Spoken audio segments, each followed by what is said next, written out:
les proctologues des salles du Fion. Ben non, justement, parce qu'on ne devrait pas construire des HLM pour qu'ils retournent chez nous, pour qu'ils soient chez nous. Ah, tu veux dire chez eux? Mais bien sûr, si. Mais tu renvoies tous les Noirs en Afrique, les Arabes d'où ils viennent, etc. Et puis voilà, et puis, mais comme le monde, il n'y a plus des Juifs, qu'on s'entende bien tous entre nous, etc. Bon ben, on peut à nouveau vivre sainement et se considérer comme entre frères dans l'humanité, et puis aider par exemple les Africains à vivre chez eux confortablement. Aller leur filer un coup de pouce au moins. Voilà, et puis, et voilà, mais c'est tout. Et ça ferait travailler, il y aurait, tout serait clean, tout serait sain. Qu'est-ce que ça, toi, tu es aveuglé par une haine, là, mais tu ne réalises pas que dans un monde où chacun aurait été chez soi, tu ne détesterais pas les Africains. Donc là, tu as le raisonnement de quelqu'un qui subit leur présence. Mais à la mesure où il n'y serait plus, il n'aurait plus de raison de la regretter ou enfin de la fustiger ou quoi que ce soit.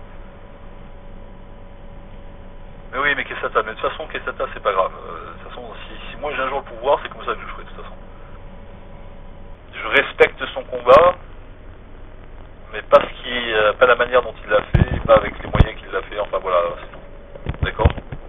Et après, bon, même si c'est un lâche, même si c'est un trou du cul, quoi, à côté de ça, il faut respecter son sacrifice. Moi-même, le pire des salauds qui donne sa vie pour une cause, je trouve qu'il y a toujours quelque chose de respectable dedans. Voilà.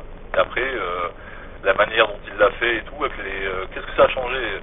Je veux dire, quand on arrive là, je sais pas, soit tu fais quelque chose de sorte à ce que tout change, et tu fais comme il a fait, mais si rien ne change derrière, ça sert à rien, hein. Si rien ne change conséquemment derrière, ça sert à rien. D'accord? Alors voilà, alors quand on fait ça et que ça n'a servi à rien, on est un imbécile, on est un crétin. Voilà, c'est tout.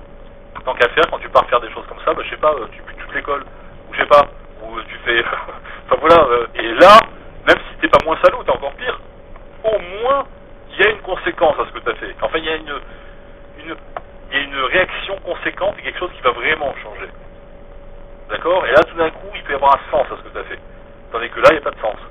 Donc c'est du gâchis.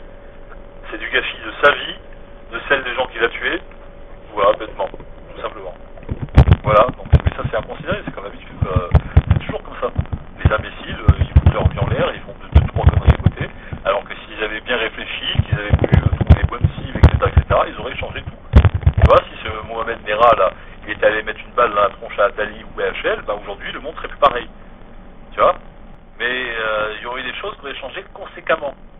Plutôt qu'en tirant sur une gamine juive et deux militaires dans le dos, tu vois, voilà. C'est vrai que, d'un côté, t'as pas tort, quoi. Il aurait très bien pu tendre un piège, par exemple, tu vois, au gars du pétard ou de la LDJ. C'est très facile, par exemple, tu vois, à les repérer. Ils font très régulièrement, tu vois, des rassemblements où c'est qu'ils sont 20, 30 à s'entraîner, etc., etc. Le mec, il était armé d'un Uzi, arme israélienne, Kalachnikov, Colt 45, etc., etc. Si vraiment il aurait été malin, non, mais je partage ton avis quelque part. Si vraiment ça aurait été un malin, il aurait repéré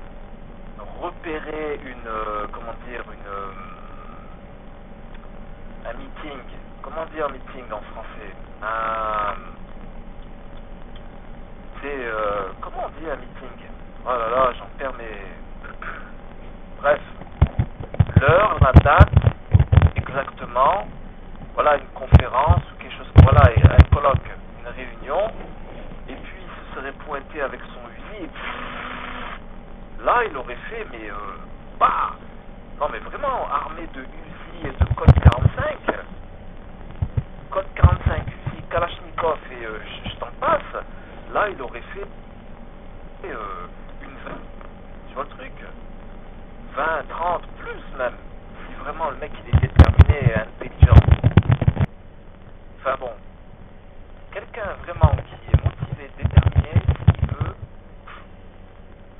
peut faire beaucoup plus de dégâts en très peu de choses, quoi. Vraiment.